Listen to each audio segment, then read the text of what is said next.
کہ مذمت کی قراردادیں تو آ گئیں، لیکن اس مسئلے کو حل کرنے کے لیے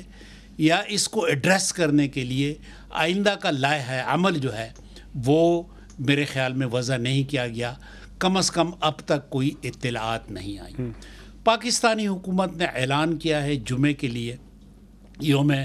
تقدیس قرآن منانا، یہ ایک بہت اچھا اقدام ہے۔ اس میں ایک تو یہ ہے کہ سفارتی سطح پہ عوامی جذبات جو ہیں وہ صرف پاکستانیوں کے نہیں بلکہ اور بھی اسلامی ملکوں میں جذبات، ابھی انڈونیشیا میں، ترکی میں، باقی ممالک میں ہمارے پاس اطلاعات آتی ہیں کہ جذبات جو لوگوں کے ہیں وہ سویڈن یا مغربی ممالک یا باقی ایسے ممالک جہاں پہ اس قسم کے واقعات ہوتے ہیں ان تک یہ واقعات پہنچا دیے جائیں۔ اسلامی نظریاتی کونسل نے ہمیشہ اس مسئلے پہ کوشش کی ہے کہ اس کو ایڈریس کیا جائے، چونکہ ہماری حیثیت جو ہے وہ ایک تھنک ٹینک کی ہے، مجلس دانش ایڈوائزری ہے، ایک آپ سجیسٹ کر سکتے ہیں، مجلس دانش ہے۔ تو اس میں یہی ہے کہ ہم مسلسل اس پہ سوچتے ہیں کہ کیا اقدامات ہوں، تو وہ اقدامات یہی ہیں کہ فکری طور پہ ویسٹ کے اندر ہمارے جو مسلمان ہیں، ہمارے جو اسلامک سینٹرز ہیں، جو مسلمان تنظیمیں ہیں، وہ وہاں پر کام کریں اور اس طریقے سے کام کریں کہ وہاں پہ جو ممبران پارلیمنٹ ہیں، وہاں پہ جو ذہن سازی کے ادارے ہیں، وہاں پہ جو بین المذاہب رواداری کی تنظیمیں ہیں، ان کے ساتھ ایک مکالمے کو فروغ دیں، مکالمہ کریں۔ یہ ایک وقت طلب مسئلہ ہے، لیکن یہی طریقہ ہے کہ جو مؤثر انداز میں ہم کوشش کر سکتے ہیں ان کے ساتھ جو اہل مغرب ہے ان کے ساتھ بات کی جائے اس زبان میں، جس زبان کو وہ سمجھتے ہیں، جو مغرب کا انداز ہے، مغرب کا محاورہ ہے، اسی انداز میں گفتگو۔ آگے بڑھتے ہیں عائشہ سید صاحبہ، تواتر کے ساتھ جو کہ واقعات ہوتے ہیں، لیکن ہم چونکہ بات کر رہے ہیں اس وقت OIC کے ریئیکشن کی، OIC نے کہا کہ اجتماعی اقدامات کرنے چاہیے۔ اجتماعی اقدامات میں دو چیزیں سجیسٹ کی انہوں نے، ایک تو انہوں نے کہا کہ جی سفارتی جو ہے مقاطع اس کی بات کرنے چاہیے، قطع تعلق کرنا چاہیے، اور دوسرا یہ ہے کہ انہوں نے کہا کہ جو مصنوعات کا بائیکاٹ کرنا چاہیے۔ آپ یہ سمجھتی ہیں کہ یہ دونوں چیزیں جو ہیں اتنی کافی ہیں کہ اس کے نتیجے میں مغرب تک، یورپ تک، اور خاص طور پہ وہ ملک جو اس حالیہ واقعے میں ملوث ہے اس تک یہ اسٹرانگ میسج آئے گا، یا اس کے علاوہ بھی ہمیں آگے بڑھ کر اس کے علاوہ بھی کچھ کرنا چاہیے تاکہ ہماری 2 ارب مسلمانوں کی آواز ان تک پہنچے کہ یہ واقعہ ہمیں کس طرح سے مضطرب کرتا ہے؟ بسم اللہ الرحمن الرحیم۔ السلام علیکم، بہت شکریہ طارق چودھری صاحب اور میرے دونوں مہمان یونس خان صاحب اور قبلہ ایاز صاحب اور تمام ناظرین۔ دیکھیں طارق چودھری صاحب، یہ ایسا ایک مسئلہ ہے جس پہ آپ لوگوں نے تفصیلی روشنی ڈالی کہ 2 ارب مسلمانوں کے دلوں کو انہوں نے اس طرح سے چھیڑا ہے، چاہے بہت ہی کم عمل والا مسلمان بھی ہے، لیکن قرآن کی حکومت کو کوئی بھی برداشت نہیں کر سکتا۔ اسے ہم کئی طرح سے اگر دیکھیں، دنیا میں بہت سارے دہشت گرد ایسے ہیں جو دنیا میں ایک دہشت گردی پھیلا رہے ہیں، لیکن افسوس اس وقت ہوتا ہے جب انہیں حکومت اور ان کے اداروں کی سپورٹ ملتی ہے، وہاں کی پولیس کی، سویڈن کی اور وہاں کی حکومت کی، کہ انہوں نے کس طرح سے جمعے کے دن جو کہ عید کا دوسرا دن تھا اور قرآن پاک کی حرمت کی۔ اور یہ بات بھی ٹھیک ہے کہ یہ مسلسل یہ چیزیں ہوتی جا رہی ہیں، کبھی توہین رسالت ہو رہا ہے، کبھی حضور صلی اللہ علیہ وسلم کی شان میں گستاخی ہو رہی ہے۔ تمام جو ادیان ہیں دنیا میں، ان تمام ادیان کا تحفظ، ان کے عزت، ان کا احترام اور ان کے جو شاعر ہیں ان کا احترام، یہ انتہائی ضروری ہے۔ نہیں تو یہ جو اس وقت پوری دنیا میں لوگ رہ رہے ہیں اور مختلف طریقوں سے وہ منتشر ہیں، مختلف طریقوں سے دہشت گردی دنیا میں پھیل رہی ہے، تو یہ بھی سب سے بڑی دہشت گردی میں اس کو کہوں گی کہ وہ لوگ جو کسی دین کا اس طرح سے وہ مذاق اڑاتے ہیں اور دنیا کی 1/4 حصے کو، مسلمان اس وقت دنیا کی 1/4 آبادی ہے، ان کو اس طرح سے چھیڑا جا رہا ہے، تو مطلب پوری دنیا کو ایک آگ میں جھونکا جا رہا ہے، ان کے دلوں کو چھیڑا جا رہا ہے، ان کے ایمان کو چھیڑا جا رہا ہے۔ تو اس وقت OIC کا جو کردار ہے اس کو بھی اسٹرانگ کرنا ہے۔ OIC کا کردار اس وقت جو چل رہا ہے اور جو ہونا چاہیے وہ کافی نہیں ہے، اس کو بھی اسٹرانگ کرنا چاہیے۔ اور جس طرح ان کے مطلب جو ہمارا ایک محاورہ ہے کہ ہاتھی کے دانت کھانے کے اور دکھانے کے اور، تو ان کے دانتوں کو تیز کرنا چاہیے کہ وہ دکھانے والے